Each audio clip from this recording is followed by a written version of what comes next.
ನಮಸ್ತೆ ಸ್ನೇಹಿತರೆ, ಇವತ್ತು ನಾವು ಪರೀಕ್ಷಾ ಅಭ್ಯಾಸವಾಗಿ ಭಾರತ ಸಂವಿಧಾನ, ಮಾನವ ಹಕ್ಕುಗಳು ಮತ್ತು ಪರಿಸರ ಅಧ್ಯಯನದಲ್ಲಿ ಅಭ್ಯಾಸವನ್ನು ಮಾಡುವ. ಈಗಾಗಲೇ ನಾವು ಭಾರತ ಸಂವಿಧಾನ, ಮಾನವ ಹಕ್ಕು, ಪರಿಸರ ಅಧ್ಯಯನದ ಕೆಲವೊಂದಷ್ಟು ಮುಖ್ಯವಾದ ಪ್ರಶ್ನೆಗಳು, ಓದಲೇಬೇಕಾಗಿರುವಂತಹ ಪ್ರಶ್ನೆಗಳ ಬಗ್ಗೆ ನಾನು ವಿಡಿಯೋವನ್ನು ಮಾಡಿ ಹಾಕಿದ್ದೇನೆ. ಅದು ಪ್ಲೇ ಲಿಸ್ಟಲ್ಲಿದೆ, ಅದನ್ನು ನೋಡಿಕೊಳ್ಳಿ. ಪರಿಸರ ಅಧ್ಯಯನ, ಸಂಪೂರ್ಣವಾದ ಪರಿಸರ ಅಧ್ಯಯನವನ್ನು ಒಂದೇ ವಿಡಿಯೋದಲ್ಲಿ ನಾವು ಕಲಿತಿದ್ದೇವೆ. ಇವತ್ತು ಮಾನವ ಹಕ್ಕುಗಳ ಬಗ್ಗೆ ತಿಳ್ಕೊಳ್ಳೋಣ. ಮಾನವ ಹಕ್ಕುಗಳು ಕೂಡ ನೀವು ಪ್ರಶ್ನೆ ಪತ್ರಿಕೆಯನ್ನು ನೋಡಿದರೆ ಮಾನವ ಹಕ್ಕುಗಳು ವಿಭಾಗ ಬಿ ಯಲ್ಲಿ ಅವರು ಕೊಡುವಂಥದ್ದು 3 ಪ್ರಶ್ನೆಗಳನ್ನು ಕೊಡುವಂಥದ್ದು. 3ರಲ್ಲಿ ನಾವು 2 ಪ್ರಶ್ನೆಗೆ ಉತ್ತರವನ್ನು ಬರೀಬೇಕು. ವಿಭಾಗ ಎ ಯಲ್ಲಿ ಭಾರತ ಸಂವಿಧಾನದಿಂದ ಪ್ರಶ್ನೆಗಳನ್ನು ಕೊಡ್ತಾರೆ. ಅದು ಬ್ಲಾಕ್ 1 ಮತ್ತು ಬ್ಲಾಕ್ 2ರಲ್ಲಿ ಸಂಪೂರ್ಣ ಭಾರತ ಸಂವಿಧಾನವೇ ಇರುವಂಥದ್ದು. ಯಾಕಂದರೆ ಇಲ್ಲಿ ಅವರು 5 ಪ್ರಶ್ನೆಯನ್ನು ಕೊಡ್ತಾರೆ, 5 ಅಲ್ಲ, ಒಟ್ಟು 7 ಪ್ರಶ್ನೆಯನ್ನು ಕೊಡ್ತಾರೆ. ಅದರಲ್ಲಿ ನಾವು 4 ಪ್ರಶ್ನೆಗೆ ಉತ್ತರವನ್ನು ಬರೀಲಿಕ್ಕೆ ಇರುವುದರಿಂದ, ಹಾಗೆ 40 ಅಂಕದ್ದು ಭಾರತ ಸಂವಿಧಾನದಿಂದ ಬರುವುದರಿಂದ ಹೆಚ್ಚು ಪ್ರಶ್ನೆಗಳಿರುವಂಥದ್ದು ಭಾರತ ಸಂವಿಧಾನದಿಂದ. ಬ್ಲಾಕ್ 1 ಮತ್ತು ಬ್ಲಾಕ್ 2 ಭಾರತ ಸಂವಿಧಾನವೇ ಇರುವಂಥದ್ದು. ನಂತರ ಬ್ಲಾಕ್ 3ರಲ್ಲಿ ಮಾನವ ಹಕ್ಕುಗಳ ಬಗ್ಗೆ ಇದೆ, ಹಾಗೆ ಬ್ಲಾಕ್ 4ರಲ್ಲಿ ಪರಿಸರ ಅಧ್ಯಯನದ ಬಗ್ಗೆ ಇದೆ. ಈಗಾಗಲೇ ನಾವು ಪರಿಸರ ಅಧ್ಯಯನ ಬಗ್ಗೆ ಸಂಪೂರ್ಣವಾಗಿ ತಿಳ್ಕೊಂಡಿದ್ದೇವೆ. ಮುಖ್ಯವಾದ ಪ್ರಶ್ನೆಗಳ ಪಾಯಿಂಟ್ಸ್ಗಳನ್ನು, ವಿವರಣೆಗಳನ್ನೆಲ್ಲವನ್ನು ಕೂಡ ತಿಳ್ಕೊಂಡಿದ್ದೇವೆ. ಇವತ್ತು ಮಾನವ ಹಕ್ಕುಗಳ ಬಗ್ಗೆ ತಿಳ್ಕೊಳ್ಳೋಣ. ವಿಭಾಗ ಬಿ ಯಲ್ಲಿ ಬರುವಂಥದ್ದು ಒಟ್ಟು 3 ಪ್ರಶ್ನೆಗಳನ್ನು ಕೊಡ್ತಾರೆ. ನಮಗೆ 2 ಪ್ರಶ್ನೆಗೆ ಉತ್ತರವನ್ನು ಬರೀಬೇಕಾಗಿರುವಂಥದ್ದು, 20 ಅಂಕ ಸಿಗುವಂಥದ್ದು, ಅಂದರೆ 10 ಅಂಕದ್ದು. ನಾವು ಇವತ್ತು ಮಾನವ ಹಕ್ಕಿನ ಬಗ್ಗೆ ಓದ್ಕೊಳ್ಳುವ. ಪುಟ ಸಂಖ್ಯೆ 165ರಲ್ಲಿದೆ ನೋಡಿ. ಬ್ಲಾಕ್ 2 ಕೂಡ ಭಾರತ ಸಂವಿಧಾನ ಇರುವಂಥದ್ದು. 165ರ ತನಕ ಭಾರತ ಸಂವಿಧಾನ ಇದೆ. ನಂತರ ಬರುವಂಥದ್ದು ಮಾನವ ಹಕ್ಕುಗಳು. ಮಾನವ ಹಕ್ಕುಗಳಿಂದ 2 ಪ್ರಶ್ನೆಗೆ ಮಾತ್ರ ನಾವು ಉತ್ತರವನ್ನು ಬರೆಯಲಿಕ್ಕಿರುವಂಥದ್ದು. ಆದ್ದರಿಂದ ಇಲ್ಲಿ ತುಂಬಾ ಮುಖ್ಯವಾಗಿರುವಂತಹ, ರಿಪೀಟಾಗಿ ಕೇಳಿರುವಂತಹ ಪ್ರಶ್ನೆಗಳನ್ನಷ್ಟೇ ಓದ್ಕೊಂಡ್ರೆ ಸಾಕು. ಮಾನವ ಹಕ್ಕುಗಳ ಅರ್ಥ, ಪ್ರಾಮುಖ್ಯತೆ ಓದ್ಕೊಳ್ಬೇಕು. ಆಮೇಲೆ ಸಾಮಾಜಿಕ ಹಾಗೂ ಲಿಂಗ ಭೇದದ ಕಾರಣಗಳನ್ನು ಓದ್ಕೊಳ್ಬೇಕು. ಮಾನವ ಹಕ್ಕುಗಳು ಅಲ್ಪಸಂಖ್ಯಾತರ ಸಮಿತಿ, ಅದರ ರಚನೆ ಮತ್ತು ಕಾರ್ಯಗಳ ಬಗ್ಗೆ ಕೂಡ ಓದ್ಕೊಳ್ಬೇಕು. ಇದೆಲ್ಲವೂ ಕೂಡ 10 ಅಂಕಕ್ಕೆ ಕೇಳಿರುವಂತಹ ಪ್ರಶ್ನೆ. ಮೊದಲಿಗೆ ಮಾನವ ಹಕ್ಕುಗಳು. ಮಾನವ ಹಕ್ಕುಗಳ ಅಂದರೆ ಏನು ಮತ್ತು ಮಾನವ ಹಕ್ಕುಗಳ ಮಹತ್ವವನ್ನು ಕೇಳಿದ್ದಾರೆ. ಅವರು ಇಲ್ಲಿ ಪಾಯಿಂಟ್ಸ್ ರೀತಿಯಲ್ಲಿ ಕೊಡಲಿಲ್ಲ, ನಾವೇ ಇಲ್ಲಿ ಪಾಯಿಂಟ್ಸ್ ರೀತಿಯಲ್ಲಿ ಮಾಡಿಕೊಂಡು ಓದ್ಕೊಳ್ಬೇಕು. ಮೊದಲಿಗೆ ಅರ್ಥವನ್ನು ನೋಡಿಕೊಳ್ಳುವ. ಮಾನವ ಹಕ್ಕು ಅಂದರೆ ಏನು? ಮಾನವ ಹಕ್ಕುಗಳ ಅರ್ಥವನ್ನು ಜಾಗತಿಕ ಚೌಕಟ್ಟಿನಲ್ಲಿ ತಿಳಿದುಕೊಳ್ಳುವುದು ಇಂದು ತುಂಬಾ ಅವಶ್ಯಕ ಅಂತ ಹೇಳ್ತಾ ಇದ್ದಾರೆ. ಮಾನವ ಹಕ್ಕು ಅಂದರೆ ಏನು ಎನ್ನುವಂಥದ್ದು ನಾವು ತಿಳ್ಕೊಳ್ಬೇಕು, ನಾವು ಅದರ ಅರ್ಥೈಸಬೇಕು ಎನ್ನುವಂಥದ್ದು. ಮಾನವ ಜನಾಂಗದ ಉಳಿವಿಕೆಗೆ, ನ್ಯಾಯ ಹಾಗೂ ಅದರ ಸಂರಕ್ಷಣೆಗೆ ಎಂಬ ಅಂಶಗಳ ಮೇಲೆ ಆಧಾರಿತವಾಗಿದೆ. ಮಾನವ ಹಕ್ಕು ಎನ್ನುವಂಥದ್ದು ಮಾನವನ ಒಂದು ಜನಾಂಗದ ಉಳಿವಿಕೆ, ನ್ಯಾಯ, ಸಂರಕ್ಷಣೆ ಎಂಬ ಅಂಶಗಳ ಮೇಲೆ ಆಧಾರಿತವಾಗಿದೆ. ಆದುದರಿಂದ ಮಾನವ ಹಕ್ಕುಗಳ ಅರ್ಥ ಮಾಡಿಕೊಳ್ಳುವುದು ಮತ್ತು ಅಭಿವೃದ್ಧಿಯ ಗುರಿಗಳ ಗುರುತಿಸಿಕೊಳ್ಳುವುದರ ಮೇಲೆ ನಿರ್ಧಾರಿತವಾಗಿದೆ. ಹಾಗಾದರೆ ಅಭಿವೃದ್ಧಿ ಎಂದರೆ ಆರ್ಥಿಕವಾಗಿ ಬೆಳವಣಿಗೆಯಾದರೆ, ಬಹಳಷ್ಟು ಜನರಿಗೆ ಆರ್ಥಿಕ ಬೆಳವಣಿಗೆಗೆ ಆದಲ್ಲಿ ನಾವು ಹಕ್ಕುಗಳ ರಕ್ಷಣೆಯನ್ನು ಕಂಡುಕೊಂಡಿಲ್ಲ. ಏಕೆಂದರೆ ಬೆಳವಣಿಗೆ ಆರ್ಥಿಕವಾಗಿ ನ್ಯಾಯವನ್ನು ಎಲ್ಲರಿಗೂ ದೊರಕಿಸಿಕೊಡುವುದರಲ್ಲಿ ವಿಫಲವಾಗಿದೆ. ಆದ್ದರಿಂದ ಮಾನವನ ಹಕ್ಕುಗಳ ಉಲ್ಲಂಘನೆಯನ್ನು ನಾವು ಕಾಣಬಹುದು. ಮಾನವ ಹಕ್ಕು ಅಂತ ಹೇಳಿದರೆ ಅದು ಮಾನವನ ಅಭಿವೃದ್ಧಿ, ಮಾನವನ ಜನಾಂಗದ ಉಳಿವಿಗಾಗಿ ಇರುವಂಥದ್ದು, ನಮ್ಮ ನ್ಯಾಯಕ್ಕಾಗಿ ಹೋರಾಡುವಂಥದ್ದು, ನಮಗೆ ನ್ಯಾಯ ಸಿಗಲಿಕ್ಕೆ ಇರುವಂತಹ ಒಂದು ಸಾಧನ ಮಾನವ ಹಕ್ಕುಗಳು.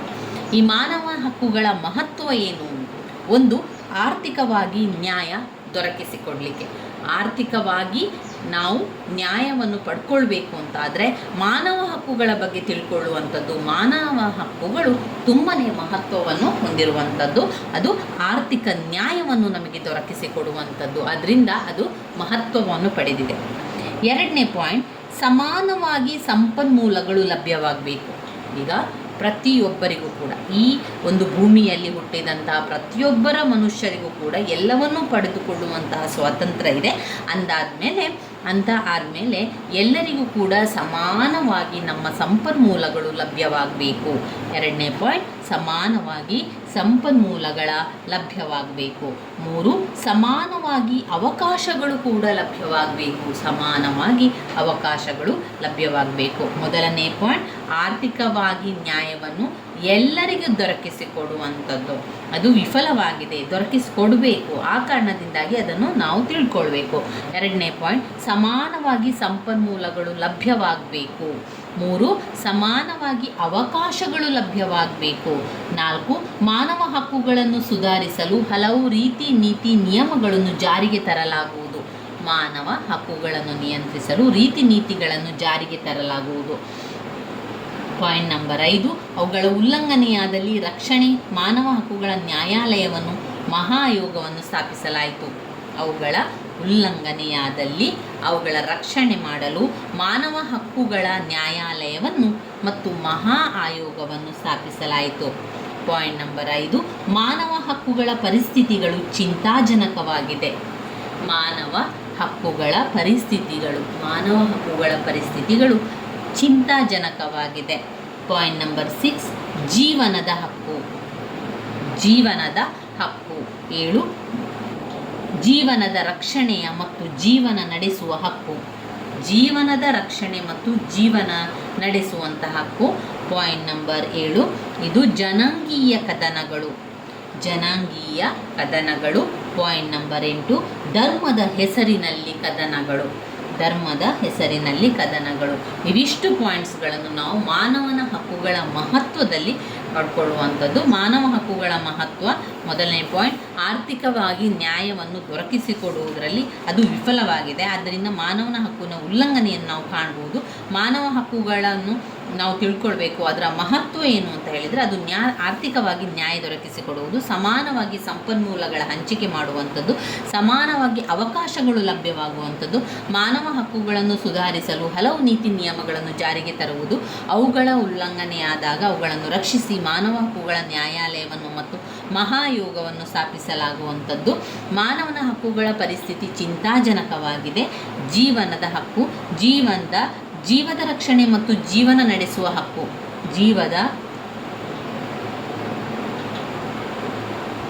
ಜೀವದ ರಕ್ಷಣೆ ಮತ್ತು ಜೀವನ ನಡೆಸುವ ಹಕ್ಕು ಮೂಲವಾಗಿರುವಂಥದ್ದು. ಆಮೇಲೆ ಇದು ಜನಾಂಗೀಯ ಕದನ, ಧರ್ಮದ ಹೆಸರಿನಲ್ಲಿ ಕದನ. ಇವಿಷ್ಟು ಮಾನವನ ಹಕ್ಕುಗಳ ಅರ್ಥ ಮತ್ತು ಮಹತ್ವಕ್ಕೆ ನೀವು ಪಾಯಿಂಟ್ಸ್ ಆಗಿ ತಗೊಳ್ತಾ ಬರಿತಾ ಹೋಗಿ.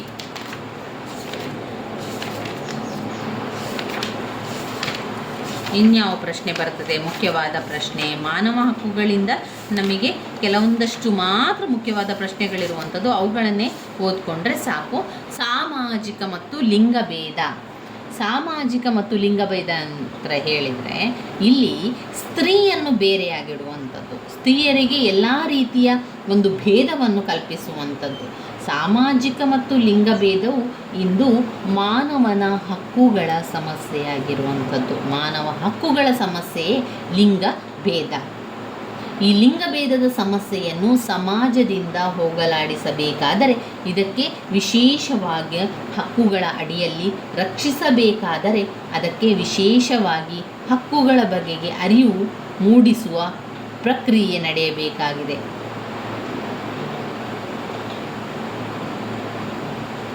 ಸ್ತ್ರೀಯನ್ನು ಹಕ್ಕುಗಳ ಅಡಿಯಲ್ಲಿ ರಕ್ಷಿಸಬೇಕಾದರೆ ಅವರಿಗೆ ಹಕ್ಕುಗಳ ಬಗ್ಗೆ ತಿಳಿ ಹೇಳುವುದು ಹಾಗೂ ಅವುಗಳಿಗೆ ರಕ್ಷಣೆ ಇದೆ ಎಂದು ಭರವಸೆಯನ್ನು ಕೂಡ ಕೊಡಬೇಕು. ಸ್ತ್ರೀಯನ್ನು ಹಕ್ಕುಗಳ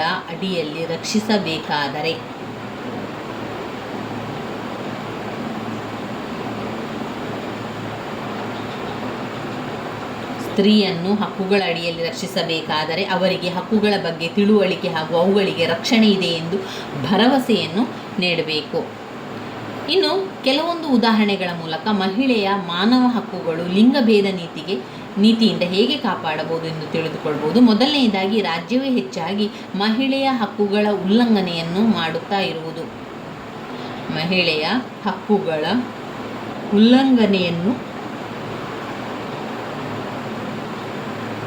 ಮಾಡುತ್ತಾ ಇರುವುದು ಎಲ್ಲರಿಗೂ ತಿಳಿದ ವಿಷಯ ಆಗಿರುವಂಥದ್ದು. ಸಮಾಜದಲ್ಲಿ ಇವರ ಹಕ್ಕುಗಳಿಗೆ ಹೆಚ್ಚಿನ ಮಹತ್ವವನ್ನು ನೀಡದೇ ಇರುವುದು ಕೂಡ ಅವರ ಹಕ್ಕುಗಳ ಉಲ್ಲಂಘನೆ ಮಾಡುತ್ತಿವೆ.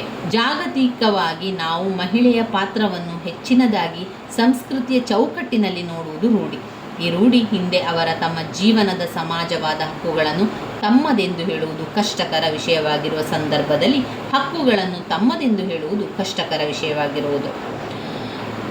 ಇಲ್ಲಿ ಉದಾಹರಣೆಯನ್ನು ಕೂಡ ಕೊಟ್ಟಿದ್ದಾರೆ. ಒಬ್ಬ ಅತ್ಯಾಚಾರಕ್ಕೆ ಒಳಗಾದ ಮಹಿಳೆ ತನ್ನ ಮಾನವ ಹಕ್ಕುಗಳ ಉಲ್ಲಂಘನೆಯಾದ ಸ್ಥಿತಿಯಲ್ಲಿ ನ್ಯಾಯ ಕೇಳಿದಾಗ ಅವಳಿಗೆ ಸಿಗುವ ಉತ್ತರಗಳು ಹೇಗಿರಬಹುದು?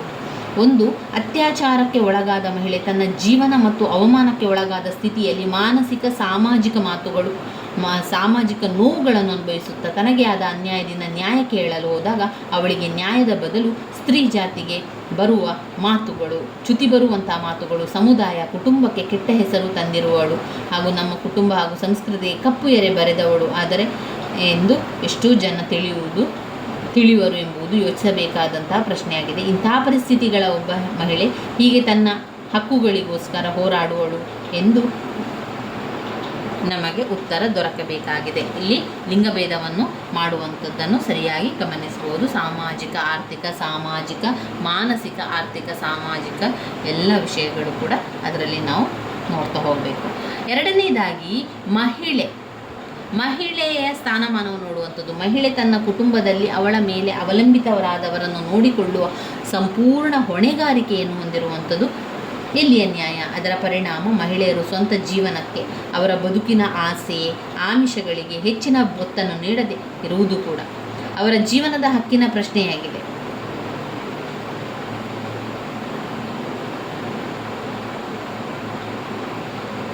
ಇಲ್ಲಿ ಮಕ್ಕಳ ಬೆಳೆಸುವ ಹೊಣೆ, ಹಾಗೆ ಇನ್ನೊತ್ತರನ್ನು ಅವಲಂಬಿತರನ್ನು ಬೆಳೆಸುವ ಹೊಣೆ, ಇವುಗಳ ಮಧ್ಯೆ ಅವರ ಜೀವನ ಹಕ್ಕು ಇದೆ ಎಂಬುದರ ಬಗ್ಗೆ ವಿಚಾರ ಮಾಡಬೇಕಾದ ವಿಷಯ ಕೂಡ ಇದೆ. ಇವೆಲ್ಲಕ್ಕೂ ಮಿಗಿಲಾಗಿ ಇಂತಹ ಹೊಣೆ ಸ್ತ್ರೀ ಮೇಲೆ ಹೆಚ್ಚಾಗಿರುವಂಥದ್ದು. ಅವರು ಸ್ತ್ರೀ ಎಂದು ಇಲ್ಲಿ ನಿಜವಾಗಿ ಮಹಿಳೆಯರ ಹಕ್ಕುಗಳ ಬಗ್ಗೆ ವಿಚಾರ ಮಾಡುವುದು ಸೂಕ್ತವೆನಿಸುವುದು. ಇದೇ ರೀತಿಯಲ್ಲಿ ಹೆಣ್ಣನ್ನು ಬೇರೆ ರೀತಿಯಿಂದ ನೋಡುವುದು, ಅವಳ ಹಕ್ಕುಗಳ ಬಗ್ಗೆ ಇನ್ನೂ ಚರ್ಚೆಗಳು ನಡೆಯುತ್ತಿರುವುದರಿಂದ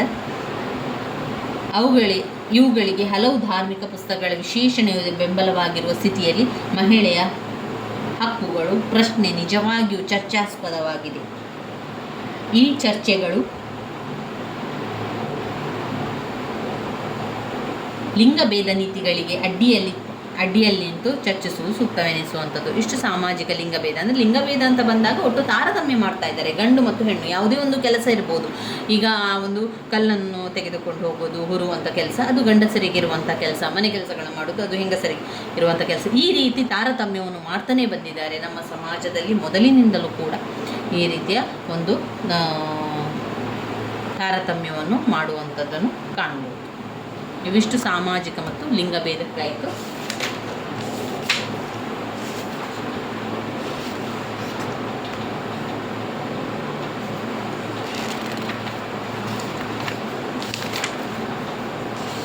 ಇದರಲ್ಲಿ ಯಾವುದು ಓದ್ಕೊಳ್ಳಿಕ್ಕಿದೆ ನೋಡಿ.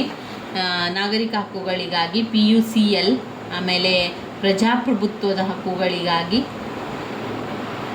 PUCR.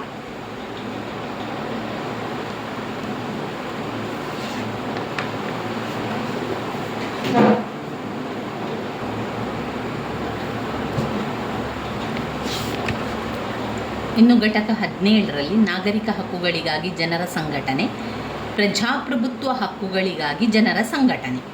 ನಾಗರಿಕ ಹಕ್ಕುಗಳಿಗಾಗಿ ಜನರ ಸಂಘಟನೆಯನ್ನು PUCL ಅಂತ ನಾವು ಹೇಳ್ತೇವೆ. ಪ್ರಜಾಪ್ರಭುತ್ವ ಹಕ್ಕುಗಳಿಗಾಗಿ ಜನರ ಸಂಘಟನೆ PUCR ಅಂತ ತಗೊಳ್ಳುವಂಥದ್ದು. ಇಲ್ಲಿ PUCL ಮತ್ತು PUDRನ ಒಂದು ಯಾವ ರೀತಿ ಕಾರ್ಯನಿರ್ವಹಿಸ್ತದೆ ಅಂತ ಅವರು ಕೇಳ್ತಾ ಇದ್ದಾರೆ. PUCR ಸಮಸ್ಯೆಗಳು ಮತ್ತು ಪರಿಹಾರ, ಮಾನವ ಹಕ್ಕುಗಳ ಸಾರ್ವತ್ರಿಕ ಘೋಷಣೆಗಳಲ್ಲಿ ಅವರು ಘೋಷಣೆ ಅಂತ ಕೊಡಲಿಲ್ಲ, ನಾವು ಇವುಗಳನ್ನೆಲ್ಲ ಬರಿತಾ ಹೋಗಬೇಕು. ಈ ಒಂದು ಸಂಘಟನೆಯ ತತ್ವಗಳೆಲ್ಲ ಘೋಷಣೆಗಳಾಗಿರುವಂಥದ್ದು.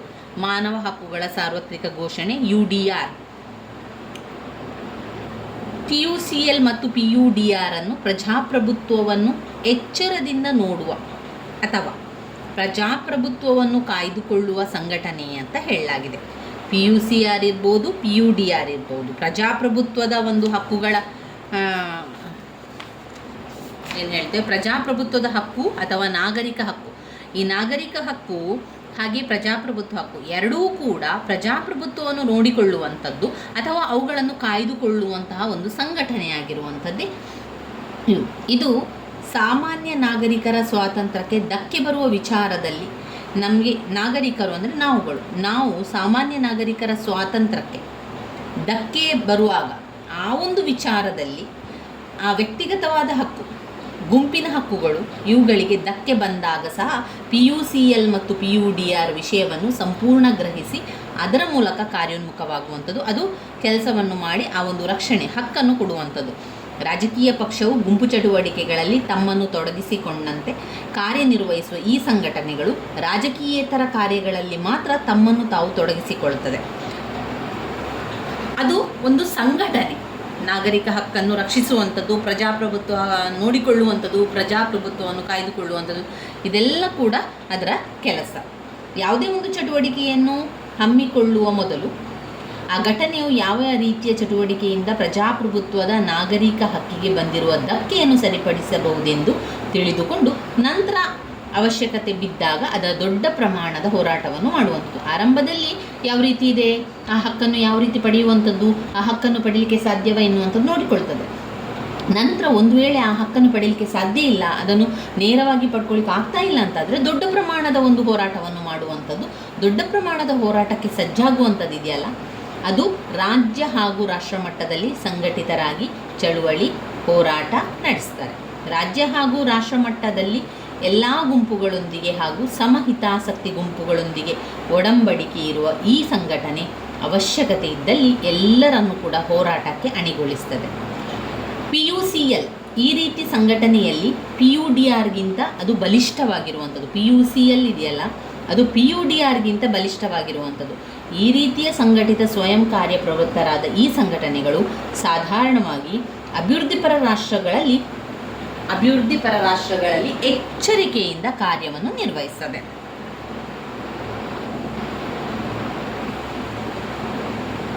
ಇದು ಬಡ ರಾಷ್ಟ್ರಗಳಲ್ಲಿ ರಾಜ್ಯದ ಹಾಗೂ ಶ್ರೀಮಂತರ ಹಾಗೂ ಜಮೀನ್ದಾರರ ಒಡೆತನಕ್ಕೆ ಸಿಕ್ಕಿ ನರಳುವ ಜನರ ಬಳಿಗೆ, ಅದರಲ್ಲೂ ಸ್ತ್ರೀಯರಿರ್ಬೋದು, ಮಕ್ಕಳು, ಅಲ್ಪಸಂಖ್ಯಾತರು, ಕೈದಿಗಳು, ಇವರ ಹಕ್ಕು ಹಾಗೂ ಸ್ವತಂತ್ರಕ್ಕಾಗಿ ಹೋರಾಡುವಂತಹ ಇವರು ಜಾತಿ ಧರ್ಮದ ಹೆಸರಿನಲ್ಲಿ ಆಗುವಂತಹ ಅನ್ಯಾಯಗಳ ವಿರುದ್ಧ ಹೋರಾಡ್ತಾರೆ.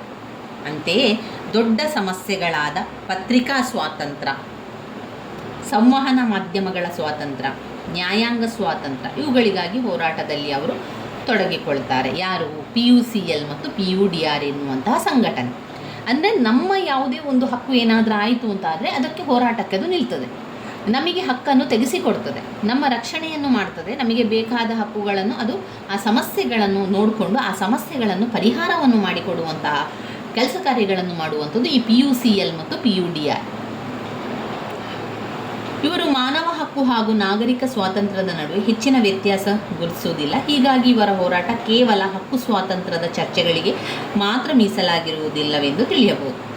ಈಗ ಕೆಲವು ಹೋರಾಟದ ಮಾದರಿಗಳನ್ನು ಇಲ್ಲಿ ನೋಡ್ಬೋದು. ಗುಂಡು ಹಾರಿಸಿದಾಗ, ಹಿಂಸೆ ಮಾಡಿದಾಗ, ಇದು ಆರಕ್ಷಕರಿಗೆ ಸಂಬಂಧಿಸಿದಂತೆ, ಅಂದರೆ ಪೊಲೀಸ್ ಅಧಿಕಾರಿಗಳಿಗೆ ಸಂಬಂಧಿಸಿದಂತೆ.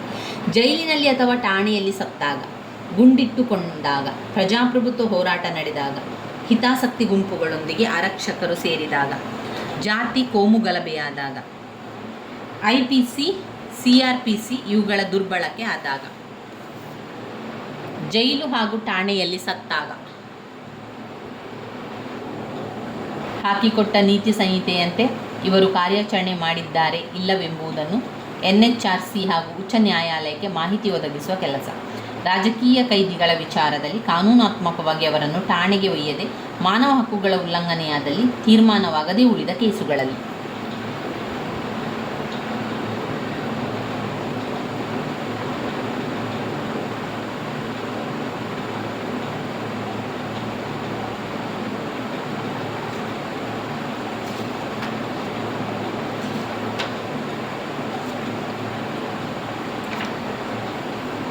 ರಾಷ್ಟ್ರೀಯ ರಾಜ್ಯ ಮಾನವ ಹಕ್ಕುಗಳ ಸಮಿತಿ. ಮಾನವ ಹಕ್ಕುಗಳ ಸಮಿತಿಯನ್ನು ನಾವು ಅದರಲ್ಲಿ ಓದ್ಕೊಳ್ಬೇಕು. ಮಾನವ ಹಕ್ಕುಗಳ ಸಮಿತಿ, ಮಾನವ ಹಕ್ಕುಗಳ ಸಮಿತಿ 1993ರಲ್ಲಿ ರಾಷ್ಟ್ರೀಯ ಮಾನವ ಹಕ್ಕು ಸಮಿತಿಯನ್ನು ಸ್ಥಾಪಿಸಿದ್ದು. ರಾಷ್ಟ್ರೀಯ ಮಾನವ ಹಕ್ಕುಗಳನ್ನು ಸ್ಥಾಪನೆ ಮಾಡಿದರು. ಇದೇ ನಂತರದಲ್ಲಿ ಮಾನವ ಹಕ್ಕುಗಳನ್ನು ಕಾಪಾಡುವ ಕಾಯ್ದೆಯಾಗಿ ಅಸ್ತಿತ್ವಕ್ಕೆ ಹಿನ್ನೆಲೆಯಲ್ಲಿ ಈ ಕಾಯ್ದೆಯ ಪರಿಚಯ, ಇದರ ಅಡಿಯಲ್ಲಿ ರಚಿತಗೊಂಡ ವ್ಯವಸ್ಥೆಯ ಪರಿಚಯವಾಗಲಿಲ್ಲ. ಅದರಿಂದ ಮೊದಲು ಇರಲಿಲ್ಲ. ಮಾನವನ ಹಕ್ಕುಗಳನ್ನು ಕಾಪಾಡಬೇಕು, ಮಾನವನ ಹಕ್ಕುಗಳನ್ನು ರಕ್ಷಿಸಿಕೊಡಬೇಕು, ಮಾನವನ ಹಕ್ಕುಗಳನ್ನು ಅವರಿಗೆ ಸಿಕ್ಕುವಂತೆ ಮಾಡಬೇಕು ಎನ್ನುವಂಥ ಕಾರಣದಲ್ಲಿ 1993ರಲ್ಲಿ ರಾಷ್ಟ್ರೀಯ ಮಾನವ ಹಕ್ಕು ಸಮಿತಿ ಎನ್ನುವಂಥದ್ದನ್ನು ಸ್ಥಾಪನೆ ಮಾಡಿದರು. ಇದು ಒಂದು ಸ್ವತಂತ್ರವಾದ ಸಂಸ್ಥೆ. ಇದು ಯಾವುದೇ ರೀತಿಯ ಒಂದು ಸರಕಾರಿ ಸಂಸ್ಥೆ ಅಲ್ಲ, ಅಂದರೆ ಸ್ವತಂತ್ರವಾಗಿರುವಂಥ ಒಂದು ಸಂಸ್ಥೆ ಇದು. ಇದರ ಸದಸ್ಯತ್ವದ ಆಯ್ಕೆ ಇದಕ್ಕೆ ಸಾಕ್ಷಿ. ಇದರ ಸದಸ್ಯರು ಹೆಚ್ಚಾಗಿ ಪರ್ಮನೆಂಟ್ ಸದಸ್ಯರಿದ್ದು ಅವರಿಗೆ ತಕ್ಕ ಗೌರವ ಸ್ಥಾನಮಾನ ದೊರಕ್ತದೆ.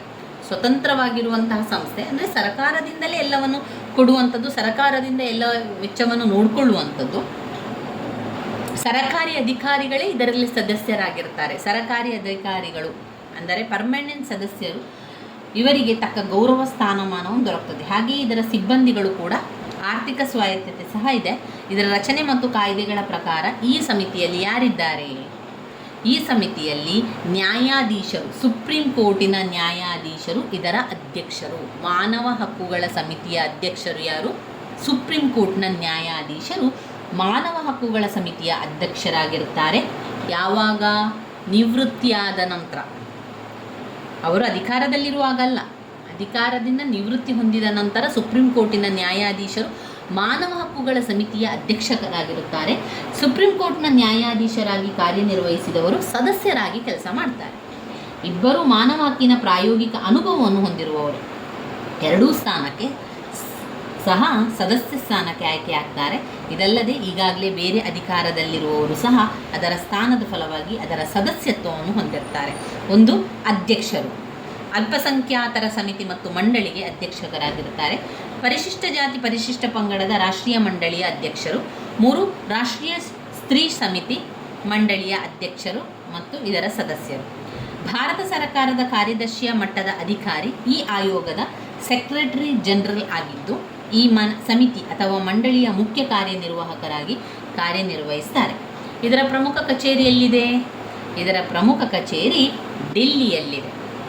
ಮಾನವ ಹಕ್ಕುಗಳ ಸಮಿತಿಯ ಅಧ್ಯಕ್ಷರು ಯಾರು? ಸುಪ್ರೀಂ ಕೋರ್ಟಿನ ನಿವೃತ್ತ ನ್ಯಾಯಾಧೀಶರು. ಸುಪ್ರೀಂ ಕೋರ್ಟ್ನಲ್ಲಿ ಕೆಲಸ ಮಾಡಿರುವಂತಹ ನ್ಯಾಯಾಧೀಶರುಗಳಾಗಿರುವಂತಹ ಅವರೆಲ್ಲರೂ ಕೂಡ ಆ ಒಂದು ಸಮಿತಿಯ ಸದಸ್ಯರಾಗಿ ಕೆಲಸವನ್ನು ಮಾಡ್ತಾರೆ. ನಂತರ ಇದು ಡೆಲ್ಲಿಯಲ್ಲಿ ಇದರ ಮುಖ್ಯ ಕಚೇರಿ ಇರುವಂಥದ್ದು. ಈ ರೀತಿಯ ಕಚೇರಿಯನ್ನು ವಿವಿಧ ರಾಜ್ಯಗಳಲ್ಲಿ ಸ್ಥಾಪಿಸಲು ಉತ್ತಮ ಅಧಿಕಾರವಿದೆ. ಹಾಗೆ ಇದರ ಕಚೇರಿಯನ್ನು ಸ್ಥಾಪಿಸಲು ಕೇಂದ್ರ ಸರ್ಕಾರದ ಪರವಾನಗಿ ಸಹ ಬೇಕು. ಇದಕ್ಕೆ ಆಯ್ಕೆಯಾಗುವ ಎಲ್ಲರನ್ನು ರಾಷ್ಟ್ರಾಧ್ಯಕ್ಷರು ಕೆಳಕಂಡ ಒಂದು ವಿಚಾರಗಳಂತೆ ಸಲಹಾ ಸಮಿತಿಯ ಹೇಳಿಕೆ ನಿರ್ದೇಶನದ ಮೇಲೆ ಆಯ್ಕೆ ಮಾಡ್ತಾರೆ. ಪ್ರಧಾನಮಂತ್ರಿ ಅಧ್ಯಕ್ಷರು, ಸ್ಪೀಕರ್ ಸದಸ್ಯರು, ಮಾನವ ಸಂಪನ್ಮೂಲ ಮಂತ್ರಿ ಸ್ಥಾನ ವಹಿಸಿದವರು ಸದಸ್ಯರು.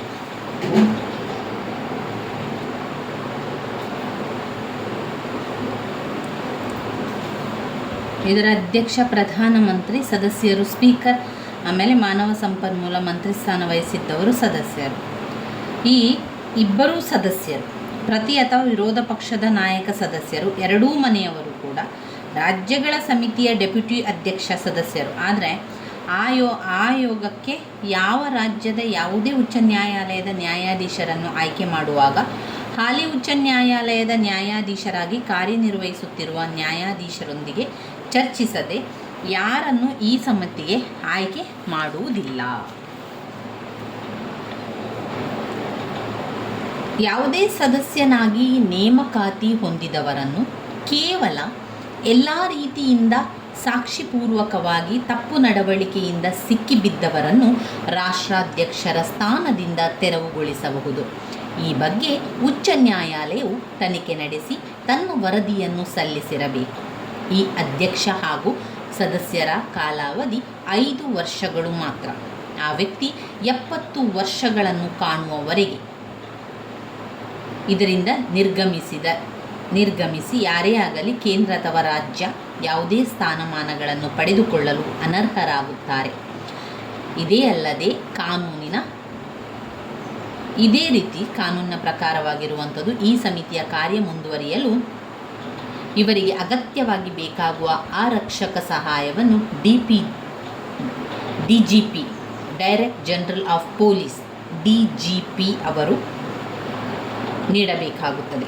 ಅಂತೆಯೇ ಈ ಮಂಡಳಿಯ ಕಾರ್ಯಕ್ಕೆ ಅನುಕೂಲಕ್ಕೆ ಆಡಳಿತಾತ್ಮಕ, ತಾಂತ್ರಿಕ, ವೈಜ್ಞಾನಿಕ ಸಹಾಯ ಒದಗಿಸಬೇಕಾಗುತ್ತದೆ.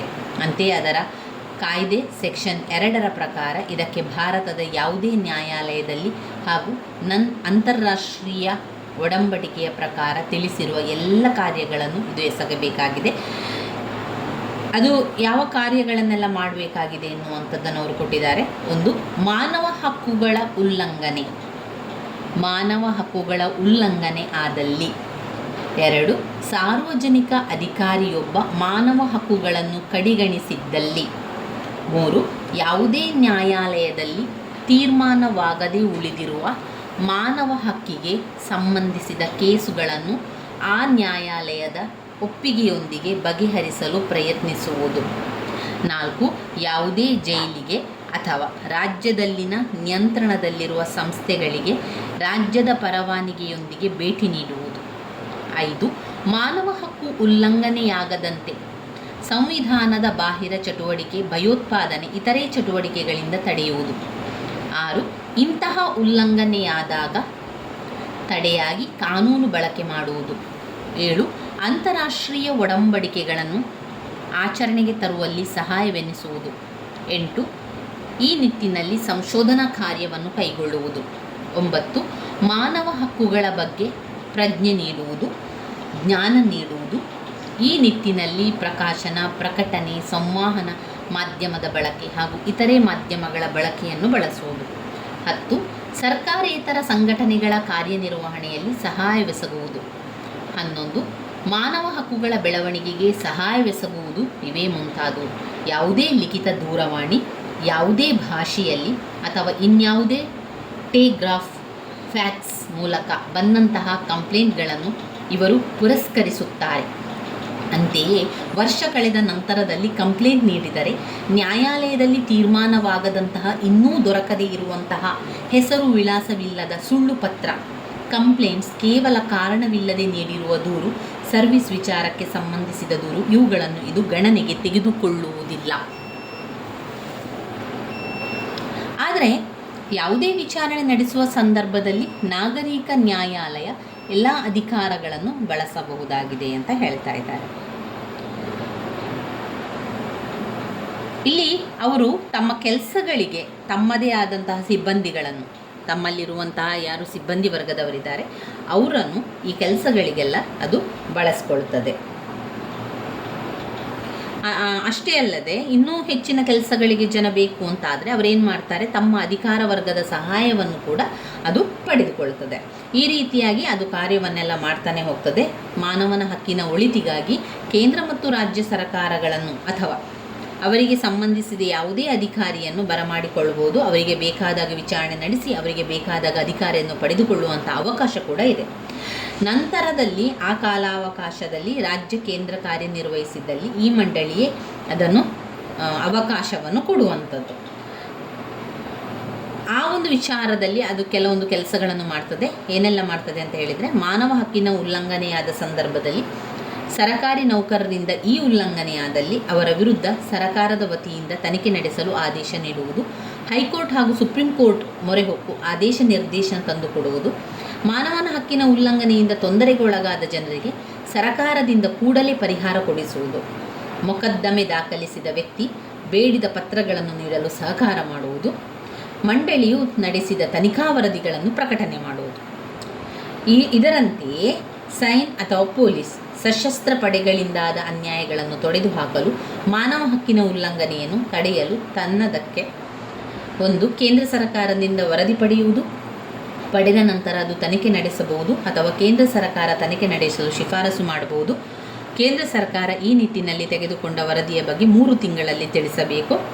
ಈ ಬಗ್ಗೆ ಮಂಡಳಿ ಪ್ರಕಟಣೆ ಮಾಡುವುದು ಅಥವಾ ಈ ಬಗ್ಗೆ ದೂರು ನೀಡಿದವರಿಗೆ ವರದಿ ಮಾಹಿತಿ ನೀಡುವುದು ಅದೇ ಮುಂತಾದವುಗಳು.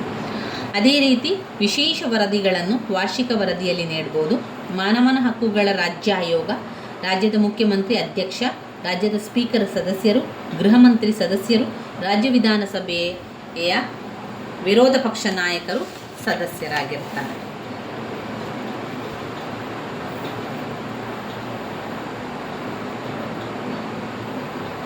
ಯಾವ ರಾಜ್ಯದಲ್ಲಿ ವಿಧಾನ ಮಂಡಳಿ ಇರುವುದು, ಈ ವಿಧಾನ ಮಂಡಳಿಯ ಅಧ್ಯಕ್ಷರು, ಅದೇ ಮಂಡಳಿಯ ವಿರೋಧ ಪಕ್ಷದ ಮುಖಂಡರು ಸಹ ಮಾನವ ಹಕ್ಕು ರಾಜ್ಯ ಆಯೋಗದ ಸದಸ್ಯರಾಗಿರ್ತಾರೆ. ಸರ್ವೋಚ್ಚ ನ್ಯಾಯಾಲಯದ ನ್ಯಾಯಾಧೀಶರ ಅನುಮತಿಯ ಮೇರೆಗೆ ಶ್ರೇಷ್ಠ ನ್ಯಾಯಾಲಯದ ನ್ಯಾಯಾಧೀಶರನ್ನು ಆಯೋಗಕ್ಕೆ ಸೇರಿಸಿಕೊಳ್ಳಬಹುದು. ಈ ಮಾನವ ಹಕ್ಕುಗಳ ರಾಜ್ಯ ಆಯೋಗ ಸದಸ್ಯರನ್ನು ಪದಚ್ಯುತಿ ಆಗಬೇಕಾದರೆ ಅದಕ್ಕೆ ರಾಷ್ಟ್ರಪತಿ ಆಜ್ಞೆಯ ಮೇರೆಗೆ ಮಾಡಬಹುದು.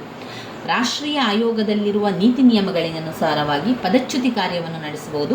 ರಾಜ್ಯ ಆಯೋಗದ ಅಧ್ಯಕ್ಷರನ್ನು 5 ವರ್ಷಗಳ ಅವಧಿ ಹೊಂದಿರುತ್ತಾರೆ ಅಥವಾ ಅವರು 70 ವಯಸ್ಸಿನವರೆಗೆ ಈ ಸ್ಥಾನವನ್ನು ಅಲಂಕರಿಸಬಹುದು. 70 ವರ್ಷದ ಒಳಗೆ 5 ವರ್ಷ ಅವಧಿ ಮುಗಿಸಿದ ಅಧ್ಯಕ್ಷರು ಪುನರ್ ಅಧ್ಯಕ್ಷ ನೇಮಕಾತಿಗೆ ಅರ್ಹರಾಗುತ್ತಾರೆ. ಆಯೋಗ ಕಚೇರಿ ಮತ್ತು ಸಿಬ್ಬಂದಿ ವರ್ಗ, ರಾಜ್ಯ ಆಯೋಗ ಕಾರ್ಯಗಳು, ಮಾನವ ಹಕ್ಕು ನ್ಯಾಯಾಲಯಗಳು ಇವುಗಳೆಲ್ಲ ಕೂಡ ವಿಚಾರಗಳಲ್ಲಿ ಬರುವಂಥದ್ದನ್ನು ಕಾಣ್ಬೋದು. ರಾಜ್ಯ ಆಯೋಗದಲ್ಲಿ ಸೆಕ್ರೆಟರಿಯಿಂದ ಸಿಬ್ಬಂದಿ ವರ್ಗ ಪ್ರಾರಂಭವಾಗುವಂಥದ್ದು. ಮಾನವ ಹಕ್ಕುಗಳ ಉಲ್ಲಂಘನೆಯಾದಲ್ಲಿ ಈ ಆಯೋಗವು ತನಿಖೆ ನಡೆಸುವ ಅಧಿಕಾರವನ್ನು ಕೂಡ ಹೊಂದಿದೆ. ರಾಜ್ಯ ಆಯೋಗದ ಕಾರ್ಯ. ಆಮೇಲೆ ಮಾನವನ ಹಕ್ಕುಗಳ ನ್ಯಾಯಾಲಯಗಳು ಮಾನವನ ಹಕ್ಕು ಉಲ್ಲಂಘನೆಯಾದಲ್ಲಿ ತೀವ್ರವಾಗಿ ನ್ಯಾಯ ದೊರಕಿಸುವ ಉದ್ದೇಶದಿಂದ ಮಾನವ ಹಕ್ಕುಗಳ ಆಯೋಗವು ನೀತಿಗಳಲ್ಲಿ ಜಿಲ್ಲೆಗಳಲ್ಲಿ ಒಂದು ಮಾನವ ಹಕ್ಕುಗಳ ನ್ಯಾಯಾಲಯವು ಮಾನವ ಹಕ್ಕು ಉಲ್ಲಂಘನೆಯ ವಿಷಯಗಳನ್ನು ಕುರಿತು ತನಿಖೆ ನಡೆಸಿ ಅವುಗಳಿಗೆ ನ್ಯಾಯ ಕೊಡುವಂತೆ ಮಾಡ್ತದೆ. ತದನಂತರ ಸರ್ಕಾರವು ಸಾರ್ವಜನಿಕರ ಅನುಕೂಲಕ್ಕಾಗಿ ಈ ಹಕ್ಕುಗಳ ಉಲ್ಲಂಘನೆ ತನಿಖೆ ನಡೆಸಲು ಸಹಾಯವಾಗುವುದಕ್ಕೆ ವಕೀಲರನ್ನು ನೇಮಿಸುವಂಥದ್ದು. ಇದೆಲ್ಲ ವಿಚಾರಗಳು ಬರ್ತದೆ. ಆದರೆ ನಾವು ಅವುಗಳಲ್ಲಿ ಕೆಲವೊಂದಿಷ್ಟನ್ನು ಮಾತ್ರ ಓದ್ಕೊಂಡ್ರೆ ಸಾಕು. ಮಾನವ ಹಕ್ಕುಗಳು ಅಂತ ಬಂದಾಗ ಇಲ್ಲಿ ಮಾನವ ಹಕ್ಕುಗಳ ಸಮಿತಿಯಲ್ಲಿ ಬರುವಂಥ ಕೆಲವು ಕಾರ್ಯಗಳನ್ನು ಓದ್ಕೊಳ್ಳಿ. ಇಲ್ಲಿ ನಾನೀಗ ನಿಮಗೆ ಹೇಳಿರುವಂಥದ್ದು ಅವರು ಕೊಟ್ಟಿರುವಂಥ ವಿಚಾರಗಳನ್ನು ಓದಿ ಹೇಳಿರುವಂಥದ್ದು. ನಾನು ಅವರು ಕೊಟ್ಟಿರುವ ವಿಚಾರಗಳು ಏನಿದೆ, ಆ ಮಾಹಿತಿಯ ಹಕ್ಕಿನಲ್ಲಿ ಯಾವೆಲ್ಲ ವಿಚಾರಗಳು ಇರಬೇಕು ಎನ್ನುವಂಥದ್ದನ್ನು ತಿಳಿಸ್ಕೊಟ್ಟಿದ್ದೇನೆ ಅಷ್ಟೇ. ಆದರೆ ಎಲ್ಲವನ್ನು ಕೂಡ ನಿಮಗೆ ಓದ್ಕೊಳ್ಬೇಕು ಅಂತ ಇಲ್ಲ. ನೀವು ಏನು ಮಾಡಿ ಅಂತ ಹೇಳಿದರೆ ಅದರ ಕಾರ್ಯಗಳನ್ನು ಮೊದಲು ನೋಡ್ಕೊಳ್ಳಿ. ಕಾರ್ಯಗಳನ್ನು ನೋಡಿಕೊಂಡು ಬರೆದ್ರೆ ಸಾಕು. ಮಾನವ ಹಕ್ಕುಗಳ ಸಮಿತಿಯ ಬಗ್ಗೆ ಬರೆದಾಗ ಮೊದಲಿಗೆ ಆರಂಭದಲ್ಲಿ ಯಾವ ರೀತಿ ಮಾನವ ಹಕ್ಕುಗಳ ಸಮಿತಿಯಲ್ಲಿ ಅಧ್ಯಕ್ಷರಿರ್ತಾರೆ, ಸದಸ್ಯರಿರ್ತಾರೆ, ಯಾವ ರೀತಿ ಅಧ್ಯಕ್ಷರನ್ನು ನೇಮಕ ಮಾಡ್ತಾರೆ, ಸದಸ್ಯರನ್ನು ನೇಮಕ ಮಾಡ್ತಾರೆ, ಎಷ್ಟು ಅವಧಿಗಳ ತನಕ ಇರ್ತಾರೆ, ಅವುಗಳನ್ನೆಲ್ಲ ಬರಿಬೇಕು.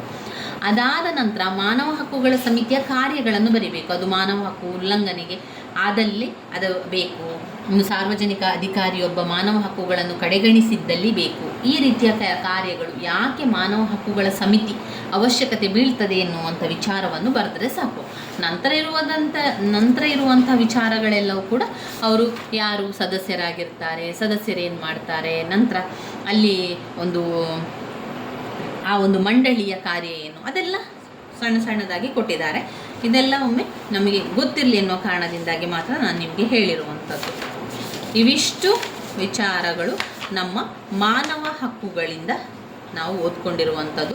ಮಾನವ ಹಕ್ಕುಗಳಿಂದ ಇವಿಷ್ಟು ಓದ್ಕೊಂಡ್ರೆ ಸಾಕು. ಮಾನವ ಹಕ್ಕುಗಳ ಅರ್ಥ, ಪ್ರಾಮುಖ್ಯತೆ, ಆಮೇಲೆ ಸಾಮಾಜಿಕ ಲಿಂಗ ಭೇದದ ಕಾರಣಗಳು, ಮಾನವ ಹಕ್ಕುಗಳು, ಅಲ್ಪಸಂಖ್ಯಾತರ ಸಮಿತಿ, ಮಾನವ ಹಕ್ಕುಗಳ ರಚನೆ ಕಾರ್ಯಗಳು, ಇವಿಷ್ಟು ನಾವು ಓದ್ಕೊಂಡ್ರೆ ಅದರಲ್ಲಿ 3 ಪ್ರಶ್ನೆಗಳನ್ನು ಕೇಳುವಂಥದ್ದು. 2 ಪ್ರಶ್ನೆಗೆ ನಮಗೆ ಉತ್ತರವನ್ನು ಬರೆಯಲಿಕ್ಕೆ ಸಾಧ್ಯ ಆಗ್ತದೆ ಸ್ನೇಹಿತರೆ.